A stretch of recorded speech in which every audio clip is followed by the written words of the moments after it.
अस्सलाम वालेकुम फ्रेंड्स। तो वेलकम करता हूँ आपको अपने यूट्यूब चैनल में CM fall ceiling. So friend, आज आपके लिए 3 डिज़ाइन लेके आए हूँ जिनकी पैमाइश, और हाँ, ये एक गिराज का है, 2 बेडरूम है। उम्मीद करता हूँ ये डिज़ाइन आपको पसंद आएंगे। वीडियो को लाइक कर दीजिएगा और चैनल को सब्सक्राइब कर लीजिए, साथ वाले बेल आइकन को लाजमी प्रेस कर लीजिएगा।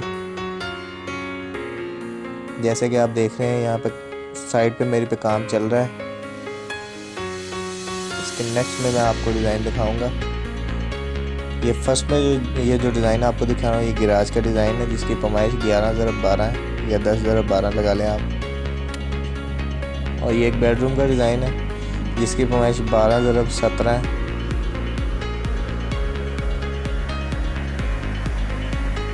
और ये एक और बेडरूम है जिसकी डिज़ाइन 10 या 11x14।